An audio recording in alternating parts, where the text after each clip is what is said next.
Movie गाना समय क्या निकलता है, चलो ले चले तुम्हें तारों के शहर में, ये धरती के दुनिया मुझे जीने ना देगी। अरे बकलोलिया जीने नहीं देगी, तारे में तो प्लाज्मा है, जल के खाक हो जाओगे।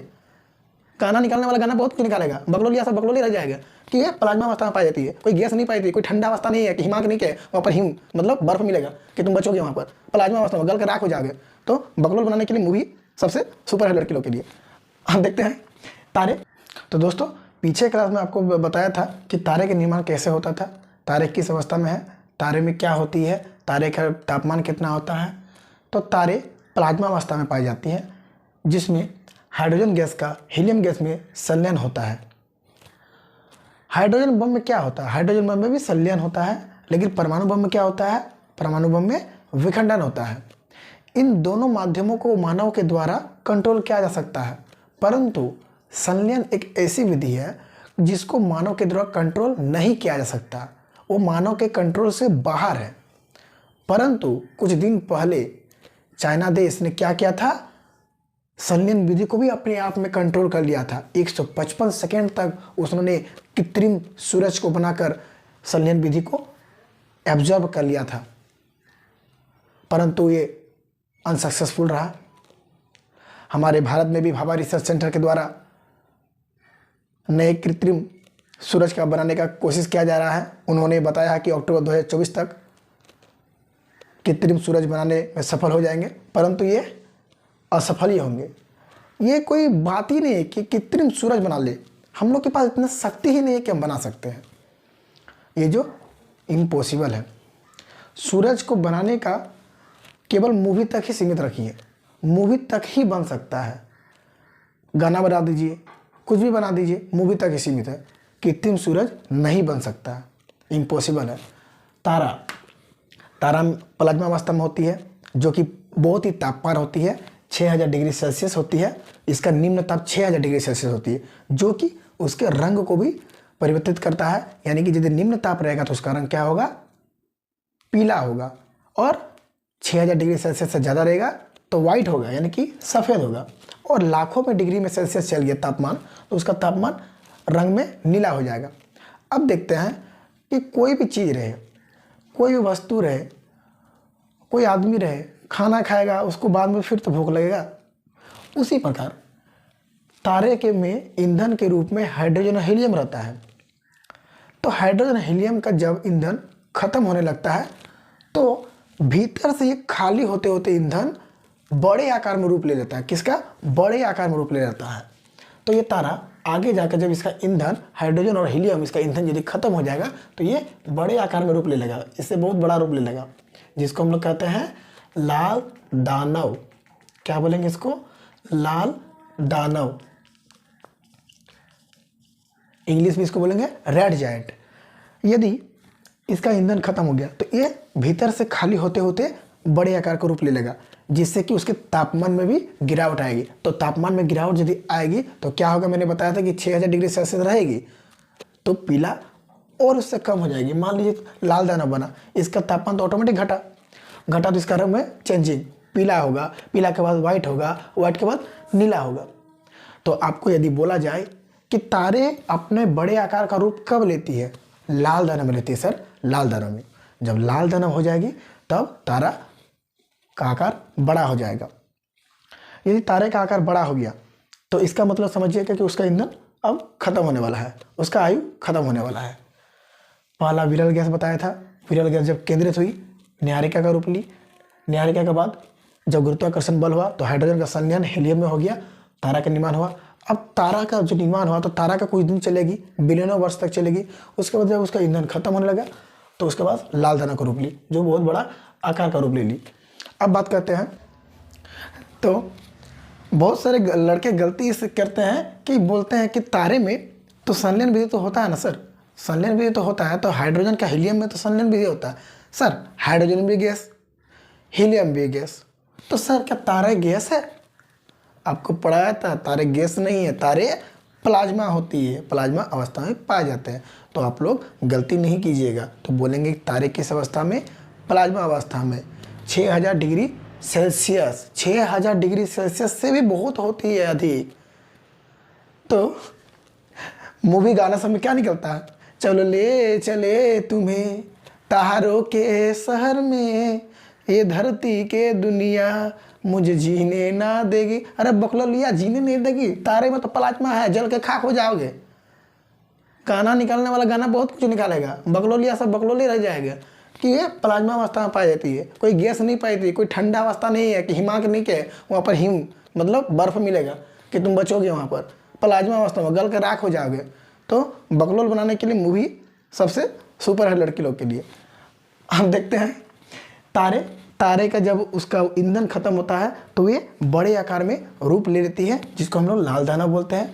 अब लाल दानव में भी बहुत सारी घटनाएं होती है। जब लाल दानव पूरी तरह से चमकना बंद कर देता है तो मतलब चमकना भी तो बंद करता है। मान लीजिए कोई लड़की क्रीम पोत के जाएगी शादी ब्याह में, ठीक है, उसके बाद शाम तक में तो डल हो जाएगी ना, डल मतलब रूखापन आ जाएगा ना पूरा दम। समझ रहे हैं ना, समझ रही है। लाल दानव जब उसका चमकना थोड़ा बंद हो जाएगा तो ये श्वेत वामन का रूप लेगी। किसका लेगी? श्वेत वामन। ये श्वेत वामन लाल दानव का ही एक मतलब चमकता हुआ जो बच जाता, थोड़ा बहुत तो चमकता है ना। मान लीजिए कोई लड़की क्रीम लगाती है तो थोड़ा बहुत तो चमकता है रात तक में, थोड़ा बहुत तो वही थोड़ा बहुत जो चमकता है उसे श्वेत वामन कहते हैं। और जो पूरी तरह से चमकना ही बंद है, समझिए क्या बोल रहे हैं, पूरी तरह से चमकना ही बंद है तो काला वामन। क्या होगा? काला वामन। ये काला वामन बन जाएगी। देखिएगा जब लड़की लोग सुबह से उठती है, अरे कितना काला लग रहे हैं, वही काला वामन होगी वो लड़की। अब देखते हैं ये जो लाल दानव ये तो चमकता तो है थोड़ा बहुत, उसके साथ साथ ये ब्लास्ट भी करती है। कैसे करती है? ब्लास्ट भी करती है। इसमें जब ब्लास्ट करेगा ना तो ये अभिनव तारा का रूप लेगी। कौन तारा का रूप लेगी? अभिनव तारा, जिसको हम लोग विस्फोटक तारा का भी रूप में कह सकते हैं। तो पूछेंगे कि ब्रह्मांड का सबसे विस्फोटक तारा क्या है? अभिनव तारा है। अभिनव तारा भी बाद में जाकर टूटती है, इसमें भी बहुत सारी घटनाएं होती है और ये भी टूट जाती है। तो इसका जो अभिनव तारा का जो बड़ा वाला रूप जो टूट क्या होगा उसको हम लोग क्या बोलेंगे? न्यूट्रॉन तारा। क्या बोलेंगे? न्यूट्रॉन तारा। और इसका न्यूट्रॉन का भी टूटेगा तो क्या बनेगा इसमें? पल्सर। देखिएगा आप लोग कुछ कांच उच तोड़िएगा ना, बड़ा ऐसा कांच यदि तोड़ेंगे तो छोटा जैसा जहां भाग में छिटक जाता है तो वो बहुत ज़्यादा ही चमकता है। उसी प्रकार ये न्यूट्रॉन जो अभिनव तारा से टूट के बनी न्यूट्रॉन तारा, ये थोड़ा चमकना बंद करेगा, लेकिन ये आकार में बड़ा होती है। लेकिन ये छोटा आकार है जो पल्सर, ये बहुत ही काफ़ी चमकता है। अब जब ये पल्सर भी टूटेगा तो बनेगा क्वेसर। क्या बनेगा? क्वेसर। इसमें चुंबकीय घनत्व पाई जाती है, चुंबकीय क्षमता इसमें पाई जाती है। तो अभी हमने बताया सबसे पहले से शुरू से देखिए कि पहले विरल गैस बना था। विरल गैस जब केंद्रित हुई न्यायिका का रूप ली, उसके बाद गुरुत्वाकर्षण बल के कारण जो हाइड्रोजन का हीलियम गैस में संलयन हुआ, उसके बाद बना तारा। जो तारा काफ़ी चमकता था, उसके बाद ये जब इसका ईंधन खत्म हो गया, चमकना भी बंद करेगा, तापमान भी कम हो जाएगा, जिसके कारण इसका रंग में भी परिवर्तन हो जाएगा, तो लाल दानव का रूप लेगी। लाल दानव का भी जब पूरा तरह से ईंधन धीरे धीरे खत्म होने लगेगा तो श्वेत वामन का रूप लेगी। श्वेत वामन में हल्का फुल्का चमकेगा और काला वामन का रूप जब ले लेगी उसमें पूरी तरह से चमकना ही बंद कर देगा। इसमें पूरी तरह से चमकना ही बंद कर देगा। जो ये तो चमकने वाला बात होगी इधर, लेकिन अब ये विस्फोटक भी करती है, ये भड़क भी जाता है कभी कभी। लाल तारा जब भड़केगा तो अभिनव तारा का रूप लेगा, और अभिनव तारा जब भड़केगा तो ये 3 रूप में चेंज हो गया। इसमें न्यूट्रॉन तारा का पहला, फिर न्यूट्रॉन तारा टूटेगी तो पल्सर बनेगी, और पल्सर के बाद टूटेगी तो क्वेसर। पल्सर होता क्या? चमकीला। कैसा होता? चमकीला। इसको ऐसे याद रखिए। पल्सर मोटरसाइकिल देखे होंगे, पल्सर कितना अच्छा लगता है देखने में, चमकता कितना अच्छा, उसी प्रकार याद रखिए पल्सर। पल्सर क्या? एक तारा का रूप है जो काफ़ी चमकता है। जब पल्सर का टूटता है क्वेसर, तो ये क्वेसर में क्या होती है? विद्युत चुंबकीय क्षमता इसमें बहुत ही ज़्यादा होती है। विद्युत चुंबकीय क्षमता इसमें बहुत ज़्यादा होती है। अब देखते हैं क्या सर इसके बाद भी कुछ होता है क्या सर? जी यस, बहुत होता है। आप लोग नाम सुने होंगे ब्लैक होल का नाम। ब्लैक होल पूरा अंधकार होता है, उसमें प्रकाश भी आर पार नहीं हो पाता है। मतलब इतना भयंकर कि मतलब बड़े बड़े जहाज़ों को भी अपने अपने समा लेता है अपने आप में। तो जब न्यूट्रॉन तारा पूरी तरह से एकदम खत्म हो जाए, पूरा ईंधन खत्म हो जाए, आकार में तो बहुत बड़ी होती है, हम लोग छोटा बोलेंगे ना, ब्रह्मांड के तुलना में यदि बोलेंगे कि एक सुई के नोक के बराबर, तो समझ लीजिए पूरा बहुत बड़ा है। तो न्यूट्रॉन तारा जब टूट जाएगी पूरी तरह से ईंधन खत्म हो जाएगी, तो इसमें ब्लैक होल बन जाएगी। क्या बन जाएगी? Black hole. Black hole.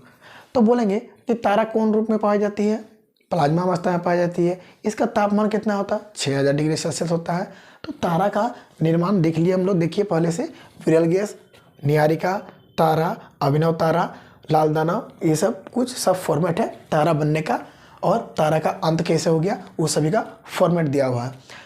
पूरी तरह से तारा का अंत ब्लैक होल में होता है।